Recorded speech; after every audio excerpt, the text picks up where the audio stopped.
Jeff turned his head as Larry came into the room. Ah, here we go. Larry set the plates in front of Jeff and Charlie and stepped back to wait for their reactions. Charlie leaned in and let out a quiet sigh. He closed his eyes and let the pungent fragrance of the hot food wash away the conflict.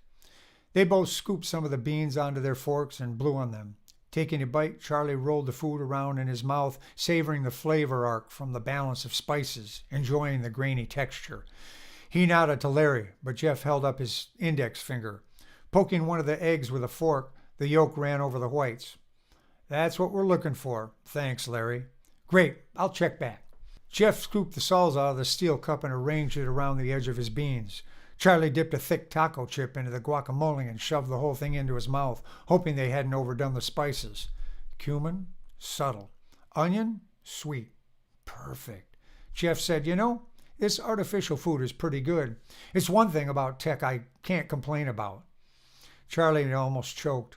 It reduces pollution from trucking and the chemical runoff from chicken farms, not to mention the cruelty of slaughter. Stuff's more consistent, too, and the artificial grains and hops make a damn fine brew, which I never thought I'd hear myself say. Me, too. Thank God, maybe we're not as far apart after all. And prices have come down since I started coming here. Yeah, but it'll probably turn out to be some kind of government conspiracy that ends up killing us all. Charlie smiled and nodded. Yep, too good to be true. So, doing any dancing lately? Yep, taking a Lindy Hop class, Jeff sneered, but I suppose that'll all go the way of the dodo bird once N means nobody will have to go to classes anymore.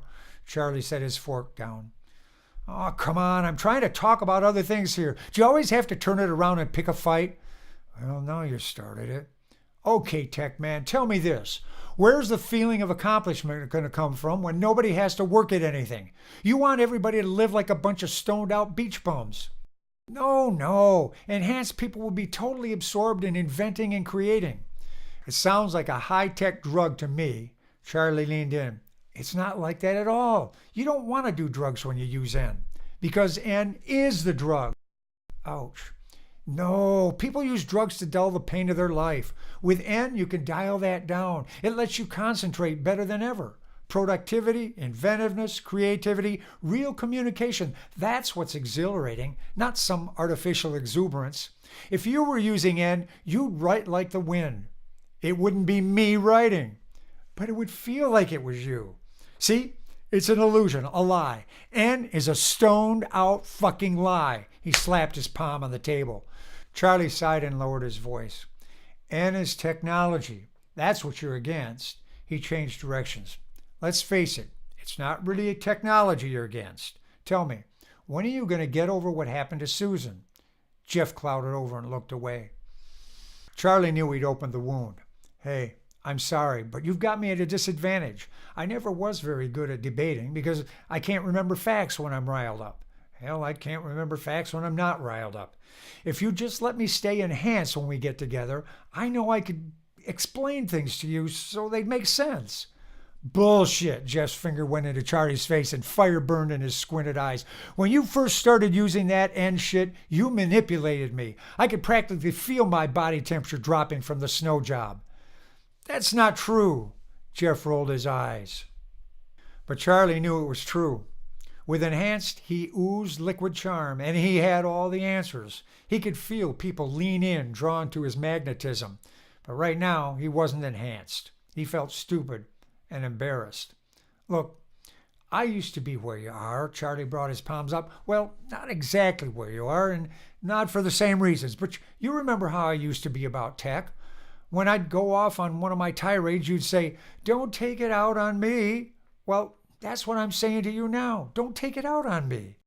Jeff shook his head. It's not you. Well, it's not just you. But you have to admit, you're right in the middle of the next big thing. Who the hell else am I supposed to talk to? But what happened to Susan can't happen anymore. Companies have to use computer models to test everybody before they're allowed to use any new devices, whether it's medical, ogre, or enhanced. You just got caught in the last phase of the old school. You think that's going to convince me? That's the same crap they sold us back then. They said age reversal was completely safe, that it had been tested over and over. They lied to us. Hell, you were there. You know what happened. I was young again, and Susan was dead. She was my chance to be happy. It took me 75 years to find somebody like her. She was perfect. Charlie had to fight not to move his lips. He'd heard the speech before. They had to put me in the psycho ward in Owasso, all because of fucking technology and those liars and their goddamn computers. He slammed his fist on the table and jumped up, knocking his chair over. Charlie made a calming motion with his hands and spoke quietly. Come on, Jeff, tone it down a little. Fuck that! Everybody needs to know! He turned to the few other diners in the room and continued shouting. People, listen up! This technology is dangerous. It's stealing your lives and sucking your souls dry. Turn off your VR and purge your tea. Do it! Now! But nobody heard a word. They had their VR filters on, and Jeff knew it. He pushed his fist into the side of his head. Ugh! Turning back to the table, he picked up his chair and threw himself down into it, defeated. It's fucking useless. It's going to happen anyway, isn't it? Charlie didn't say anything. He found himself feeling sorry for Jeff. The poor guy lived in a different, more primitive world from everyone else, a world that fell further behind every day. Jeff and those like him were becoming the real left behind. Rob Reynolds leapt out of the chair in his office at Corridor Cyberdynamics. He had seen enough of the playback from Wilford Bostwick's data feed. The man's swan dive into the Grand Canyon hours earlier threw Rob into panic mode. He needed Charlie in the office right now. This was a potential big-time crisis. For crying out loud, why now? When Charlie's comm is down for the damn Thursday lunch of his. Rob composed the encoded message and sent it by 06 degrees, the product based on 6 degrees of separation theory. It flew across multiple comm channels, bouncing from person to person, searching for the shortest route to anyone close enough to Charlie whose PA recognized him. Sorry to disturb you, my boy. The recipient of the message was a slim 18-year-old girl in very short blue shorts, a horizontal striped long-sleeved shirt with bare midriff, sporting a 3D OTAT of a spiky-haired guy with an outrageously long tongue that disappeared down into her shorts. She balanced on high platform shoes with her blonde pigtails swinging as she walked up to the table. Charlie tensed, wondering if she were bringing more Ken doll trouble. Instead, she said, "Boss needs you to calm him." Charlie blinked. "Oh, okay, thanks." She eyed him. "Who the hell are you?" Nobody, really." "Whatever." She gave him a dismissive shrug, swiveled outrageously, and stalked off. Their eyes followed her until she disappeared through the doorway. Charlie cleared his throat and gave Jeff an apologetic shrug. "Oh, just take the damn comm." Jeff turned away in disgust.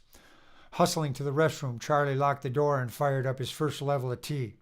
He turned on VR, flicked his interface space into view, and double-tapped the N icon. It felt like the ceiling opening up and the sun pouring in after a moonless night spent in a graveyard.